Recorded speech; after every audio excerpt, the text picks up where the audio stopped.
ఆమె తల్లి. అసెంబ్లీ సాక్షిగా కేసీఆర్ గారే ఆమెను తల్లి అని చెప్పని పొగిడినరు. But for her Telangana would have not been possible అని చెప్పని ఆన్ రికార్డ్ కేసీఆర్ గారు అన్నారు. She deserves respect. Let's respect. మనం అపహాస్యం చేసినావు కదా, అగౌరవపరిచినావు కదా, బలిదేవత అన్నావు కదా, చెంపలేసుకో మరి. కిషన్ రెడ్డి ఏమో మోడీ గులాంగిరి చేస్తున్నాడు కాబట్టి రాష్ట్రంలో ఉండే అర్హత లేదు అని అంటున్నావు. సరే, మన సోనియా గాంధీ గారిని తిట్టినోడి సోనియా గాంధీ పార్టీలో పిసిసి అధ్యక్షుడు ఎట్లయితావు, లేకపోతే ముఖ్యమంత్రి ఎట్లయితావు? నువ్వు చెంపలేసుకో ఫస్ట్ నువ్వు. ఇకపోతే బాధ కలుగుతూ ఉందండి, చాలా విషయాలు ఉన్నాయి. సావుకు పెళ్లికి ఒకటే మంత్రం అండి అది. ఆ మీటింగ్ ఆ డాన్స్ మీద జరీనా, బాక్సర్ పేరు ఏం పేరు అమ్మాయి, Nikhat Zareena and then some other Olympic awards వచ్చినటువంటి ఒక ప్రతిష్టాత్మకమైన మహిళలు కూర్చున్నారు. ఆ మహిళలు కూర్చున్నటువంటి ఒక డాన్స్ మీద ఇంత చిల్లరగా పొలిటికల్ డైలాగ్స్ చేయొచ్చా చెప్పరి? నేను అందుకే అంటా ఉన్నా, పెళ్లికి సావుకు ఒకటే మంత్రం చదివేటువంటి ఏమంటారు, సన్నాసి అంటారు. అనే డయాస్ వేరే పొలిటికల్ ఇండివిజువల్స్ ఆర్ దేర్. మనందరినీ వాళ్ళు గర్వపడతాం, మనం కూడా గర్వపడతాం. మన ప్రభుత్వం కూడా, బీఆర్ఎస్ ప్రభుత్వం కూడా మనకు గౌరవం ఇచ్చింది. వాళ్ళని పక్కన కూర్చోబెట్టుకుంటుంటే కేసీఆర్ని తిడుతుంటే నువ్వు వేదిక ఉండదా? నువ్వు ఎక్కడ ఏం మాట్లాడాలో తెలియదా?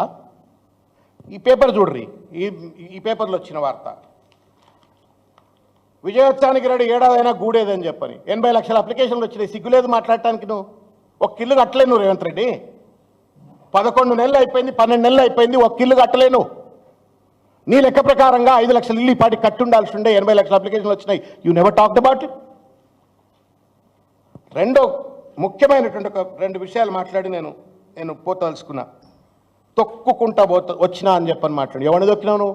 ఉత్తమ్ కుమార్ రెడ్డిని దొక్కినావు, మా పొన్నాల లక్ష్మయ్య గారిని తొక్కినావు, తొక్కే ప్రయత్నం. మా సార్ తొక్కించుకోడు కానీ తిరగబడతాడు కానీ తొక్కే ప్రయత్నం చేసినావు. ఉత్తమ్ కుమార్ రెడ్డిని దొక్కినావు, బట్టి విక్రమార్కని దొక్కినావు, శ్రీధర్ బాబుని దొక్కినావు, దామోదర్ రాజనరసింహని దొక్కినావు, మధు యాష్కిని అయితే అసలుకే దొక్కినావు.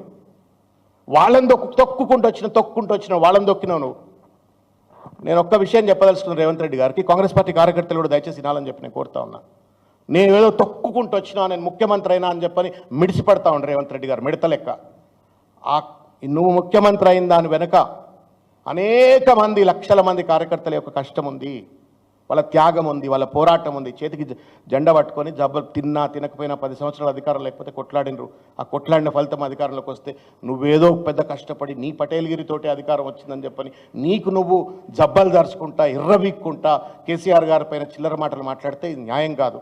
రెండోది, కేసీఆర్ అరే కేసీఆర్ను పట్టించుకోనడితే సోనియా గాంధీ కేసీఆర్ గారు ఇంటికి వచ్చింది. ఇవాళ రేవంత్ రెడ్డి ఢిల్లీలో ఉన్న ఇంటిలో సోనియా గాంధీ గారు వచ్చి కేసీఆర్ గారి దగ్గర కూర్చొని బతలాడి 2014లో ఆయనతో పొత్తు పెట్టుకున్నారు.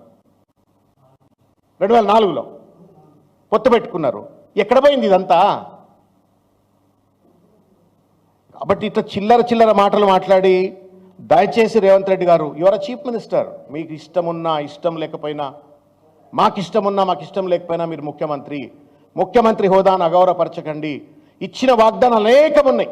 డబుల్ బెడ్రూమ్ ఇళ్ళు కావచ్చు, లేకపోతే పెన్షన్లు కావచ్చు, 420 వాగ్దానాలు ఉన్నాయి. 6 గ్యారంటీస్ కావచ్చు, BC declaration, SC declaration, ST declaration, women declaration, minority declaration, so many promises you made. బాధ్యతగా నువ్వు పరిపాలన చేసుకో, చేత కాకపోతే దిగిపో.